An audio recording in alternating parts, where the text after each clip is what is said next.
कर ही जाएगी। ये तो महात्माओं की साथ संगत महान सेवा है, जो कह देते हैं कि कोई किराया नहीं है। साथ संगत कितने कितने साथ संगत सदगुरु माता जी, अभी बहन रेणु चौहान जी साथ संगत हमें वो एक एक शब्द याद दिलवा रहे थे फिर से। वो चाहे महात्मा हेमराज शर्मा जी के द्वारा बोले गए वो अपने मन के भाव उन्होंने प्रकट किए साथ संगत, कैसे वो सुंदर वचन, एक एक साथ संगत वचन को अगर ध्यान से सुने तो सीधा सीधा निरंकार से जोड़ने वाला। और साथ संगत दासी को तो वो महात्मा डॉक्टर दर्शन सिंह जी बांदा वाले, उनका साथ संगत एक एक शब्द जब याद आता है और वो साथ संगत वो पुकार, वो निरंकार निरंकार कानों में गूंजता है, तो साथ संगत लगता है जैसे वो महात्मा नहीं बोल रहे, ये स्वयं निरंकार प्रकट होके कह रहा है कि मैं ही हूँ सब कुछ, निरंकार निरंकार, मुझसे ही जुड़ जाओ, बाकी कुछ नहीं रहना। जो आंखों से दिख रहा है सब एक दिन मिलने वाला है, केवल अटल सत्य जो है ये निरंकार है। इसके साथ साथ संगत एकमिक होना है और यही भक्ति है। यही सदगुरु माता जी आज साथ संगत कह रहे हैं।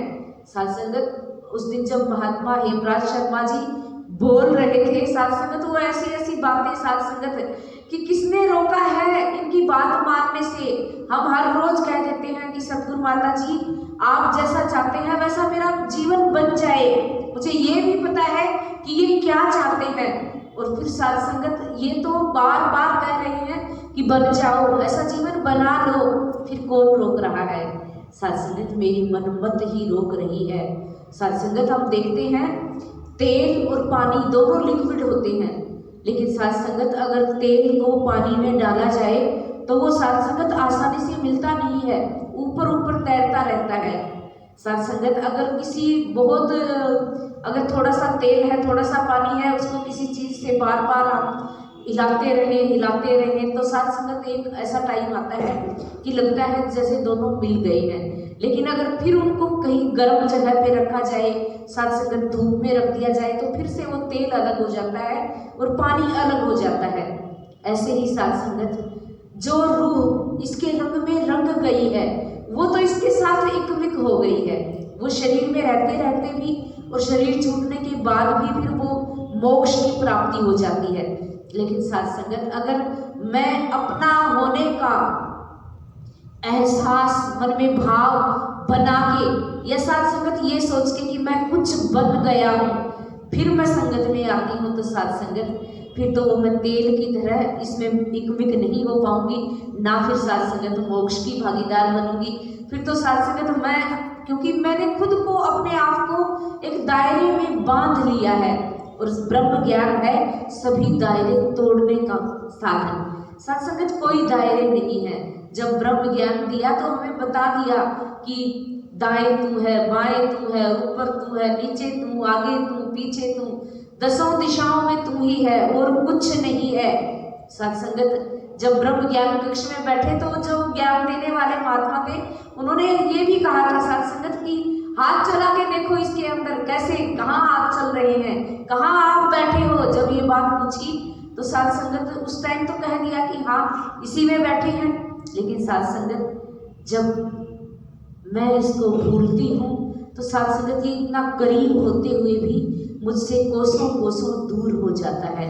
ये दूर नहीं होता, मैं दूर हो जाती हूँ।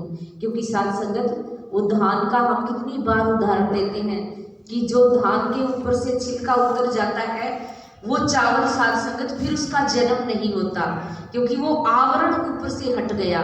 जब तक उस चावल के ऊपर वो छिलका होता है तब तक उसको बोया जा सकता है, तब तक वो पौधे के रूप में उपजेगा और साथ संगत फिर धान लगेंगे, फिर बोया जाएगा, ऐसे ही वो साथ संगत उगता रहेगा, कटता रहेगा। लेकिन जब वो आवरण हट जाता है, चावल के रूप में वो धान आता है, फिर उस चावल को नहीं बोया जा सकता। फिर वो जो साथ संगत बोने की प्रक्रिया है, उगने की प्रक्रिया है, उससे उसको छुटकारा मिल जाता है।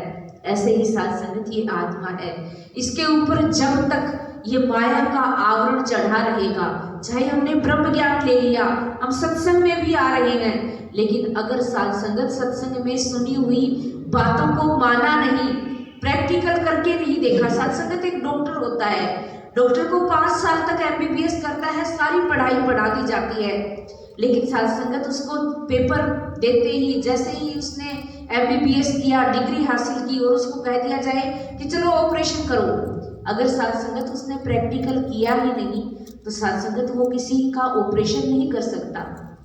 ऑपरेशन तब कर पाएगा जब वो थ्योरी के साथ साथ प्रैक्टिकल भी किया होगा, उसने पढ़ाई पढ़ी भी है और प्रैक्टिकल में करके भी देखा है, तब साथ संगत। और फिर भी वो शुरू में डॉक्टर अकेला नहीं जाता, पहले किसी सीनियर के साथ उसकी ड्यूटी लगाई जाती है। जब वो एक्सपर्ट हो जाता है तब साथ संगत उसको अकेले को ऑपरेशन की जिम्मेदारी दी जाती है। साथ संगत ऐसे ही हम आ रहे हैं, हम यहाँ जो सुन रहे हैं ये थ्योरी है, प्रैक्टिकल हमें खुद करके देखना पड़ेगा कि निरंकार है क्या। साथ संगत जब तक हमारे मन में वो भाव नहीं जागेंगे इसके साथ जुड़ने के, इसको जानने के, तब तक साथ संगत एक भी कैसे हो पाएंगे, नहीं हो सकते। तो इसलिए साथ संगत यहाँ जो सुन के जाते हैं उन वचनों को प्रैक्टिकल करके देखें, और जब करके देखेंगे तो साथ संगत ये माया का आवरण इस रूह से हट जाएगा, फिर ये इसका साथ संगत बार बार जन्म मरण नहीं होगा। नहीं तो साथ संगत हम कहते रहें, सुनते रहें, बार बार ये फिर से शरीर धारण करेगी, छोड़ेगी। साथ संगत ये नित्य प्रति संगत करने का उद्देश्य क्या है? उद्देश्य भी यही है कि ये ब्रह्म ज्ञान इतना सूक्ष्म है, कहीं हम इसको भूल न जाएं। जब हर रोज संगत में आते हैं, साथ संगत दासी तो अपनी बात कर रही है, अगर दासी 10 दिन लगातार किसी कारण से संगत में ना आ पाए, साथ संगत भाषा भी बदल जाती है। इस निरंकार जो कह रहे हैं ये भी खाली नजर आने लगता है। साथ संगत चलने उठने बैठने के तौर तरीके भी बदल जाते हैं। इसलिए साथ संगत जरूरी है नित्य प्रति सत्संग करना। जब हम यहाँ आते हैं तो संत महात्मा हमें खाना पीना उठना बैठना सब सिखाया मुर्शद ने। साथ संगत ये मुर्शद, ये सतगुरु अपने गुरु सिखों के माध्यम से हमें ये सारे कर्म करने सिखा देता है। इसीलिए जरूरी है कि हम सत्संग में आए, मन से आए, चेतन होके बैठे। साथ संगत पहले किसी पुरातन महात्मा की बात सुनी है दासी ने, नाम ध्यान नहीं है दासी को। वो कहते थे कि जब हम सत्संग में आए तो बाहर एक आईना लगा दिया जाए, एक शीशा लगा दिया जाए। हम जब सत्संग में आते हैं तो उसमें अपना चेहरा देखें, और जब सत्संग से बाहर निकले उस समय फिर अपना चेहरा देखें। तो साथ संगत हमें खुद पता चल जाएगा कि हमें सत्संग में आके कितना आनंद आया है। साथ संगत कई बार ये होता है कि घर में कोई बात हो गई, कोई साथ संगत कोई ऐसी कोई छोटी मोटी बात हुई, मन पे हावी हुई और मन उदास होता है। लेकिन जब सत्संग में आते हैं, साथ संगत दासी तो अपनी बात कर रही है, इधर से बोला जा रहा है, इधर से बोला जा रहा है, जो भी बोला जा रहा है वो सुनते हैं तो साथ संगत वो सारी बातें भूल जाते हैं। या साथ संगत इधर से कोई महात्मा नमस्कार के लिए आ रहा है, हाथ में प्रसाद का डब्बा है, तो देखते हैं महात्मा के घर में कोई खुशी आई है इसलिए प्रसाद लेके आए हैं, और साथ संगत उस खुशी में वो अपनी छोटी मोटी बात तो कब भूल जाते हैं पता ही नहीं चलता। साथ संगत ये होता है सत्संग में आने का फायदा। और साथ संगत सबसे बड़ा फायदा तो अभी हमने सुना कि राजमाता जी से किसी ने पूछा कि ये जो सारे संत महात्मा जो इतने बैठे हैं, ये क्या सारे सत्संग में आके इनको ये करते क्या है, क्या फायदा है, क्या ये वास्तव में सबका भला करते हैं?